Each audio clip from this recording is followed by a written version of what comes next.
Welcome everyone. So তোমাদের এতগুলা request দেখে আমি ভিমেন মেক না করে থাকতেই পারলাম না। তো আমি জানি যে আমার স্টোরিটা দিতে লেট হয়েছে, সো প্লিজ আমাকে মাফ করে দিও। এই হচ্ছে আমাদের গল্পের নায়ক পার্ক জিমিন। বয়স 26 বছর, নেচার সেক্সি, নিডি আর খুবই রাগী। পার্সোনালিটি কোরিয়ার সবথেকে বড় বিজনেসম্যান মিস্টার কিম নামজনের একমাত্র ছেলে। জিমিন অনেক বড় প্লেবয় টাইপের ছেলে। সে আজ পর্যন্ত অনেক মেয়ের সাথে ইন্টিমেট হয়েছে। মিস্টার কিম নামজুন এই বিষয়ে জিমিনকে কিছুই বলতে পারেনি, কারণ জিমিন ছোটবেলা থেকে তার নিজের রুলসেই বড় হয়েছে। আর এটা হচ্ছে জিয়ন জাংকুক, জিমিনের ম্যানেজার। জিমিন সবসময় জাংকুককে নিজের ছোট ভাইয়ের মতোই দেখে। এই হচ্ছে আমাদের গল্পের নায়িকা কিম তেহং। বয়স 22 বছর, নেচার অনেক কিউট আর ইনোসেন্ট একটা মেয়ে। এটা হচ্ছে তের ভাই সুগা। সুগা ছোটবেলা থেকেই তের কাছে মানুষ হয়েছে। সুগার বয়স এখন 18 বছর। তে তো তার প্রাণ। ওকে চলো, সবাই ইন্ট্রোডিউস তো করে দিলাম, এবার তাহলে স্টোরি স্টার্ট করা যাক।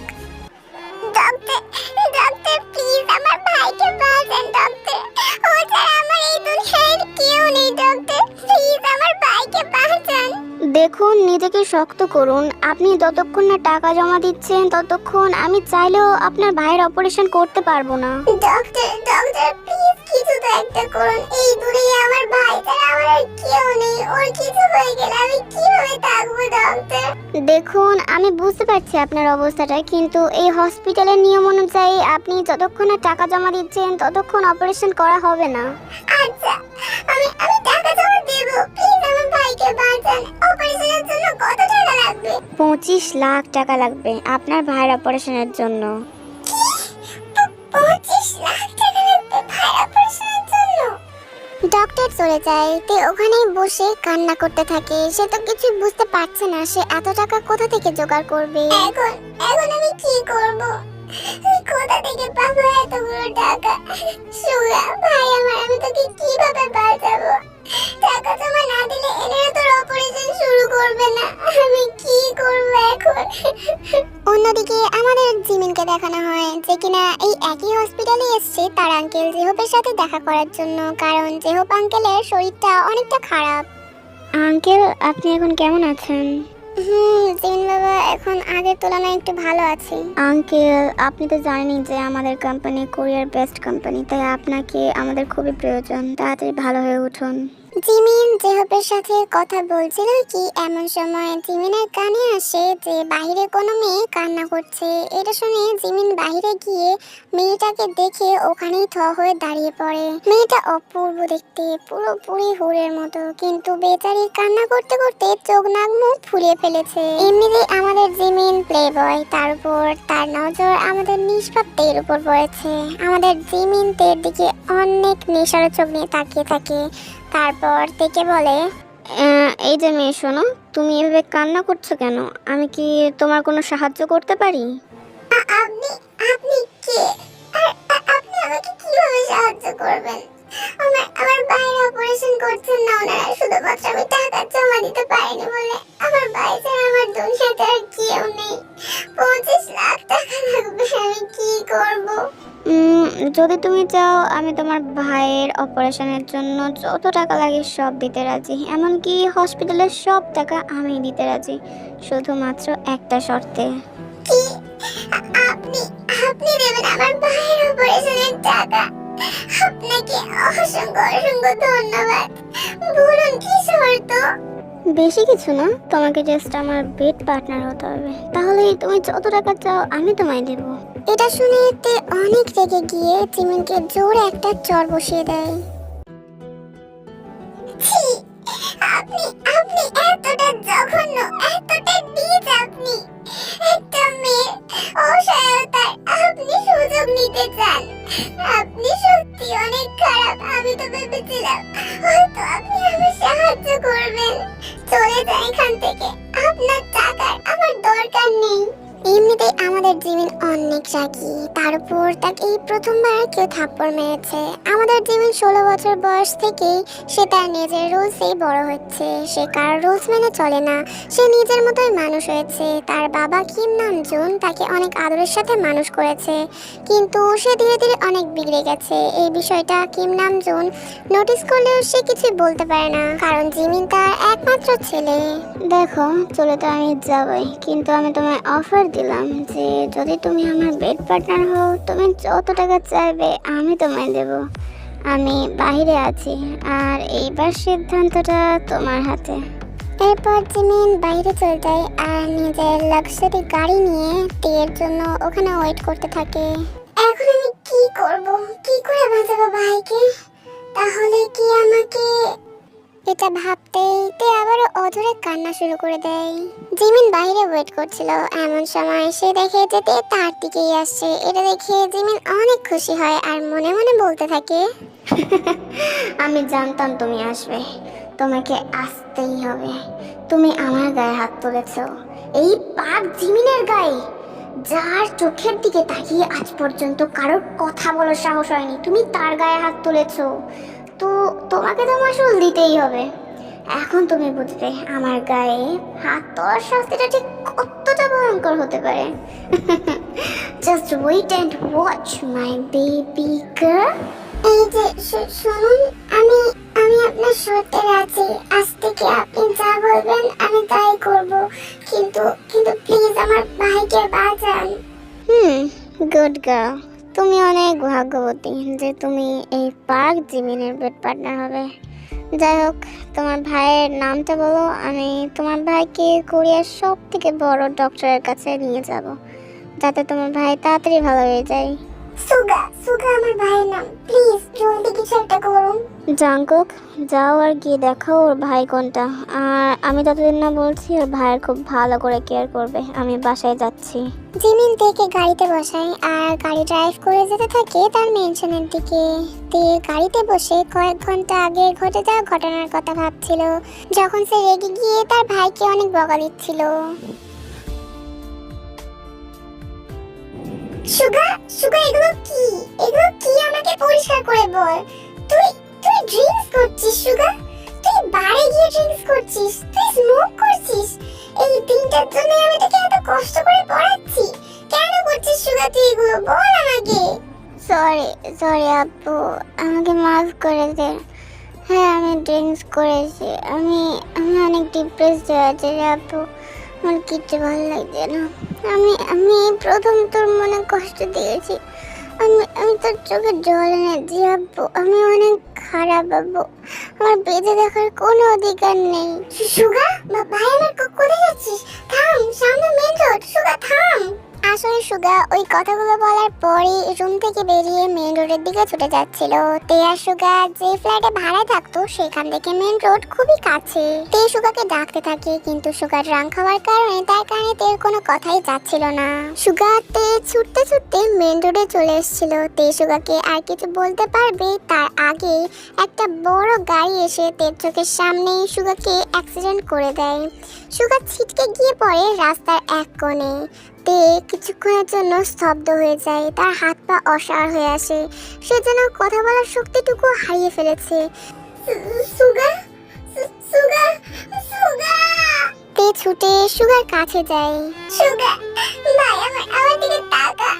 আমি তোকে কিচ্ছু হতে দেব না ভাই। আমি তোকে হসপিটালে নিয়ে যাব। আমার দিকে তাকা না। কেন করলি তুই এমনটা সুগা, কেন? তে সুগার মাথাটা নিজের কোলে নিয়ে অজরে কান্না করতে থাকে। সে জলদি জলদি অ্যাম্বুলেন্সে ফোন করে আর অ্যাম্বুলেন্স এসে সুগাকে নিয়ে যায়। আসলে সুগার শরীরে অনেক আঘাত লেগেছিল, সুগার ব্রেনও অনেকটা ড্যামেজ হয়েছিল, সুগার অনেক ব্লাড লস হয়ে গিয়েছিল, যার ফলে সঙ্গে সঙ্গে অপারেশন করা জরুরি ছিল। কিন্তু ডক্টর টাকার কারণে সুগার অপারেশন করছিল না। আর ঠিক তখনই আমাদের জিমিন তেকে দেখে। তে বসে বসে এইসব ঘটনাগুলো ভাবতে থাকে আর তার চোখ থেকে পানি গড়িয়ে পড়তে থাকে। জিমিন কার স্টপ করে আর তে বাহিরে তাকিয়ে দেখে যে বাহিরে বিশাল বড় একটা মেনশন। জিমিন আসে, এসে গাড়ির দরজা খোলে। বাহিরে আসো। জিমিন তেকে নিয়ে মেনশনে এন্টার করে। তে দেখে যে এত বড় মেনশনে আর কেউ নেই। তে অনেক কৌতূহলী হয়ে জিমিনকে জিজ্ঞাসা করে, এত বড় বাড়িতে কি আপনি একাই থাকেন? জিমিন কিছু বলে না আর তের থাকার জন্য সে তেকে একটা রুমে নিয়ে যায়। আজ থেকে তুমি এই রুমে থাকবে, এখন থেকে এটাই তোমার রুম, যাও গিয়ে ফ্রেশ হয়ে নাও। জিমিন জলদি জলদি নিজের রুমে চলে যায়, গিয়ে শাওয়ার নেয়। তারপর সে তের রুমে আসে। তখন তে সবে সবে শাওয়ার নিয়ে বেরিয়েছে। তার শরীরে থাকা জলের ফোঁটাগুলো রুমের আলোতে চকচক করছে। তার মাথার চুল থেকে জল গড়িয়ে তার সারা শরীর ভিজিয়ে দিচ্ছে। তের শরীরে তখন একটা টাওয়াল ছাড়া আর কিছুই ছিল না। তের এমন রূপ দেখে জিমিন যেন নিজেকে ধরে রাখতে পারছে না। সে ধীরে ধীরে তের দিকে এগোতে থাকে। আর অন্যদিকে তে জিমিনকে হঠাৎ করে তার রুমে দেখে অনেকটা ঘাবড়ে যায়। আপনি এখানে এখন? প্লিজ বাইরে যান, আমি চেঞ্জ করব। চেঞ্জ করবে? তা করো, আমি কখন বাধা দিলাম তোমায়? জিমিন নেশা ভরা চোখ নিয়ে তের দিকে এগোতে থাকে। আর এটা দেখে তে এক পা করে পিছোতে থাকে।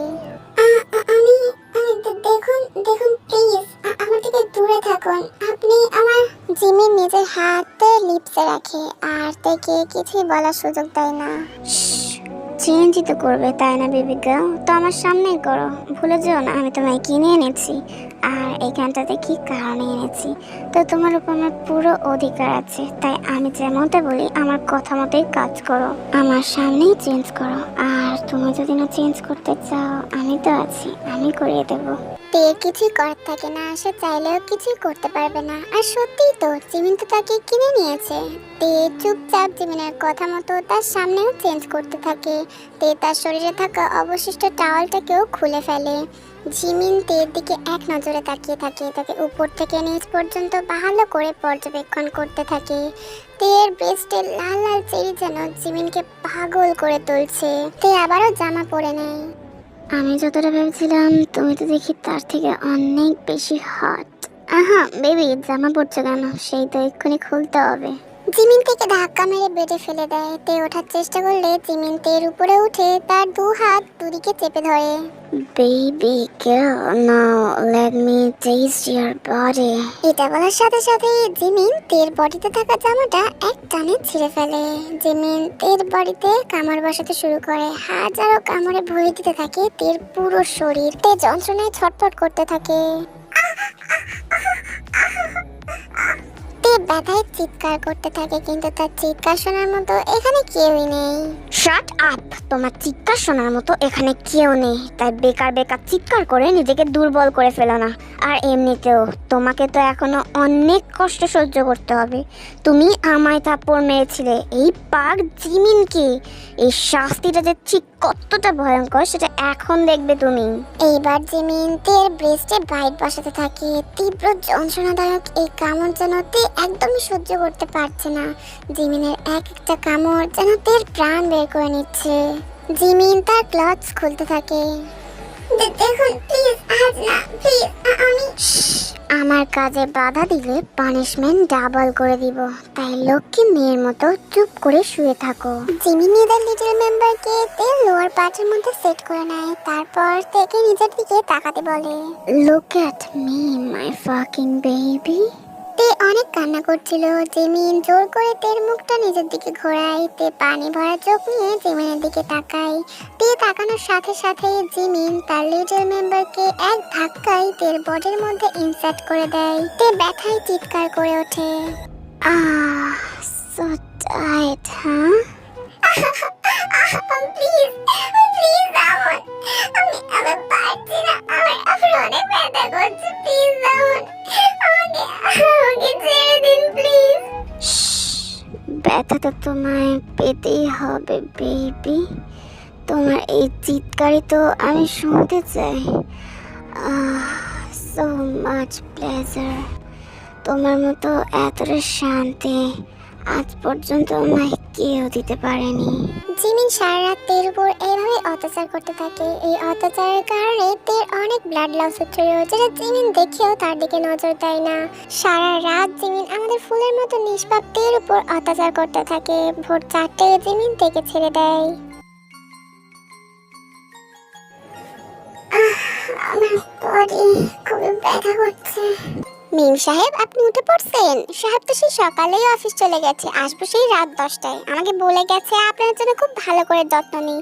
নিন মিম সাহেব, উঠে পড়ুন, গিয়ে ফ্রেশ হয়ে নিন, তারপর বরং কিছু খেয়ে নিন, নয়তো আপনার শরীর খারাপ করবে। আপনি আপনি কে? মিম সাহেব, আমি লিসা, জিমিন সাহেবের বাসায় কাজ করি। আসলে সাহেব ছোটবেলা থেকে একা থাকতেই ভালোবাসে। আমি দিনের বেলায় কাজ করি আর রাত হওয়ার আগেই বাসায় চলে যাই, সাহেবের আদেশ। এটা বলে লিসা নিচে চলে যায় খাবার আনতে। তে অনেক কষ্টে বেড থেকে ওঠে। সে ওয়াশরুমে গিয়ে আয়নায় নিজেকে দেখে তার চোখে পানি চলে আসে। আমার শরীরের কি অবস্থাটাই না করেছে ওই পশুরূপী মানুষটা। তে শাওয়ার নিয়ে বাইরে চলে আসে। লিসাও খাবার নিয়ে উপরে আসে। লিসা খাবারটা টেবিলে রেখে বেডের দিকে তাকায়। ওরে বাপ রে, সাহেব মনে হয় কাল রাতে একটু বেশি রেগেছিল, নয়তো এমন অবস্থা তো এর আগে কখনো কোনো মেয়ের হয়নি। তে বুঝতে পারে যে জিমিন সত্যি প্লে বয়, আর এর আগেও সে মেয়েদের সাথে ইন্টিমেট হয়েছে। আমার অসহ্য যন্ত্রণা হচ্ছে। লিসা বুঝতে পারে যে তের অবস্থা এখন অনেকটাই খারাপ ছিল। মেম সাহেব, আপনি চিন্তা করবেন না, আমি পেন কিলার নিয়ে আসছি, আপনি বরং খাবারটা খেয়ে নিন, আর বেডশিটটা আমি চেঞ্জ করে দিব। এটা বলে লিসা নিচে গিয়ে পেন কিলার নিয়ে আসে আর তেকে খেয়ে নিয়ে রেস্ট নিতে বলে চলে যায়। আমার সব স্বপ্ন ভেঙে গেল, আমি নিজেকে রক্ষা করতে পারলাম না। এই মানসরূপী মনস্টারটা আমার শরীরের কি অবস্থাটাই না করেছে। তের অনেক মন খারাপ ছিল। সে খাবার খেয়ে পেন কিলার খেয়ে নেয়, তারপর শুয়ে শুয়ে রাতের জিমিনের হিংস্র অত্যাচারের কথা ভাবতে থাকে। একটা সময় সে ঘুমিয়ে পড়ে। বেবি গার্ল, তুমি ঘুমিয়ে পড়েছো?